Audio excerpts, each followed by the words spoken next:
let's get into it. But it's not that. Open it up like this. Kickstands up. This is the KEFEYA KX2. Is a secondary screen that you can physically attach to your laptop. It's functional with a number of different computers. In this image, this looks like a MacBook Pro. I'm going to be using a MacBook Pro, so that's convenient, but you can connect it to Windows laptops as well. It's just as long as you have the right connectivity type, you're going to be fine. And that's going to be USB-C or HDMI.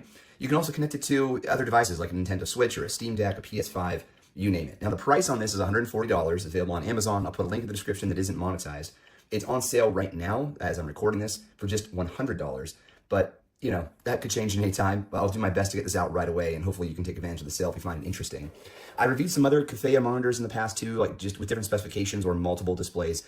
And what I found from this brand, I've been using one of those devices now for about a year off and on, is they hold up pretty well. And that's impressive because as you'll see when I unbox this thing, it's quite involved, the engineering behind making this all work in the way that they wanted it to work. But before we get to that, a few more specifications, and then we'll get to the unboxing and all the real fun stuff here.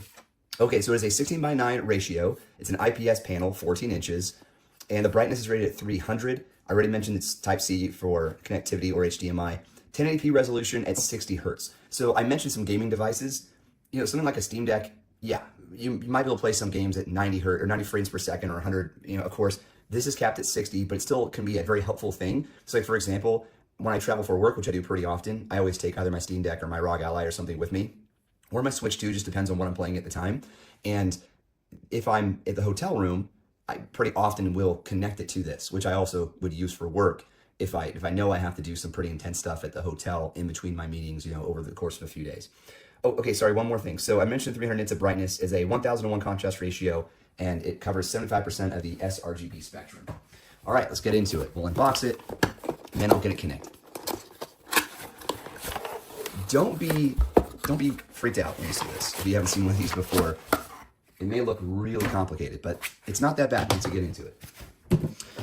Okay, so this is what you're looking at. It's pretty thin and light considering that there's an entire monitor display in here.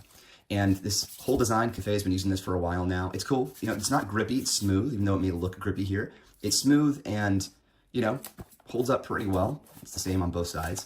Now, over here is where you're gonna have your connectivity options. Now, included in the box are all the cables that you need. You may have some USB cables lying around too.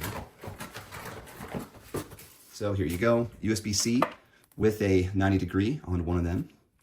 Everything is labeled, and this will match the instructions as well in the box.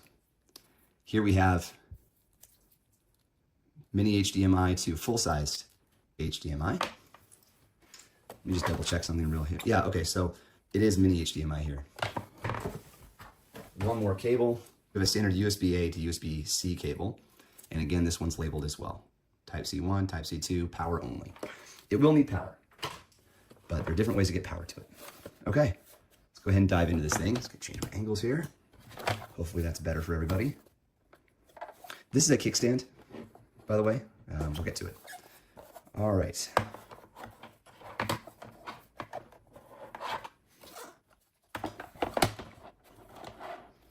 There's our kickstand.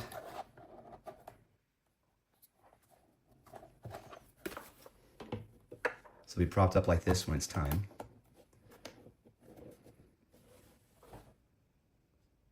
Okay, so we just open it up like this. All right, there we go. Now, on this side is the actual display. And this whole thing will just tear off. And then over here is your mounting bracket. Okay, this will be behind your laptop. So I usually keep this styrofoam so that when I'm not using it, I can protect the display. I don't know if they actually recommend doing that, but it's worked for me.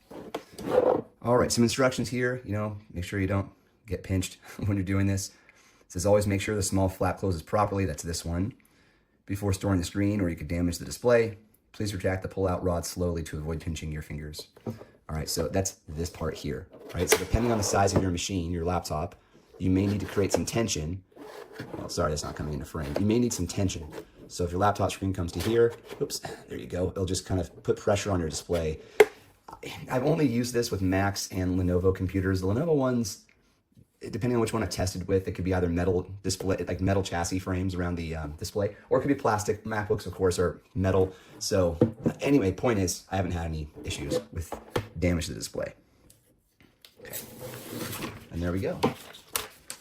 Now we're about to get into it, I promise. Just want to give you a tour of the device. Okay. This is your control for on-screen displays. It has a rubber coating on top of it, the rubber buttons. I'm not going to close it all the way because I just don't want to damage the screen at all. Okay. All right. So kickstand's up. That's out. Let me get logged into my computer. All right. So you don't have to.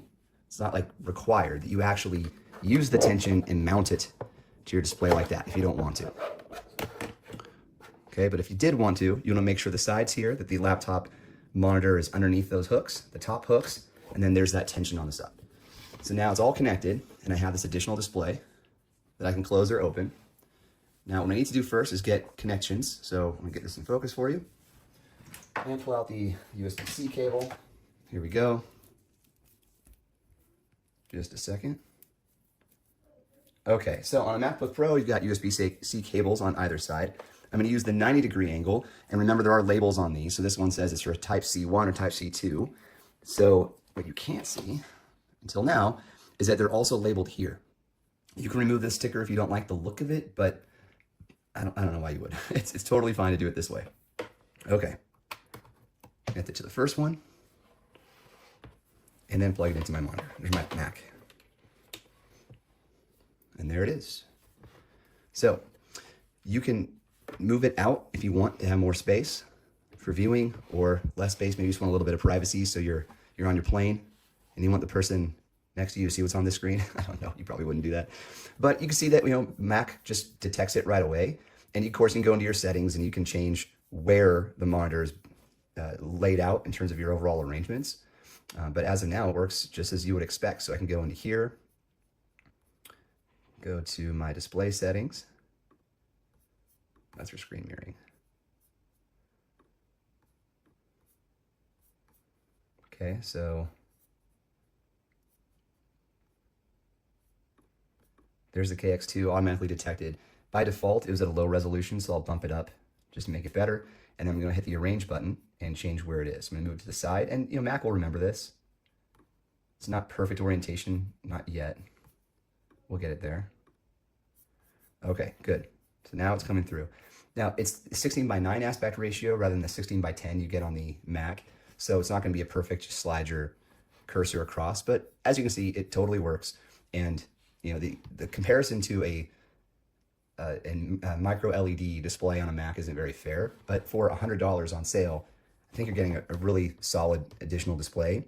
Now you can turn it on, turn it off, of course, get into your on-screen display down here, just as you would on any other machine. Of course, it has to be powered on, receiving power for this to happen. So I just unboxed this, so I haven't gone into it yet to see how many options we have. So we're doing this together at the same time. There is an HDR mode. You can change the aspect ratio, and you got your signal source. There's volume control, but there are no speakers on this.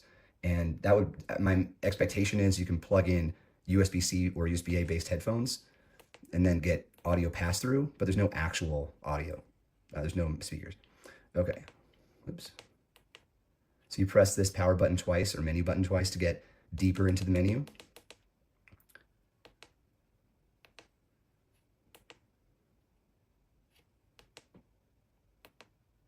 Okay, I'm not too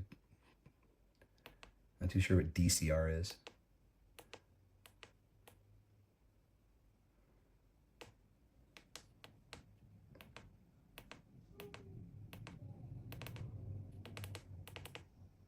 Just trying to figure out how to go back in the menu, but I'm sure that is in the instructions somewhere. Not a double press on either one of these, maybe a long press. Okay, so you long press the power button to go back into the menu. And then there's HDR.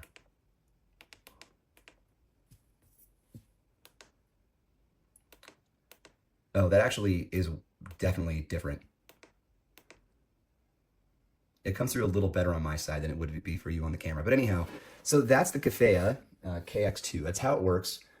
Really easy to use, very easy to disassemble too or remove. Don't worry, I didn't pinch my fingers. And just like that, I'm done. Take my cable out, put it back together, and I've got my device. You see how there's a gap there? It's going to be traveling like this. And there's also this guy here, remember it said make sure it lays flat? It's not gonna stay flat unless there's a little bit of pressure on it. So that's why I like to keep this here, just to give it a little bit of extra protection. If you get a thicker piece of styrofoam, that'd probably be even better. But there you go. Now it's all been put away. So yeah, that's the KEFEYA KX2. Hope you found it helpful, and thanks to KEFEYA for sending it over. We'll see you on the next one. Cheers.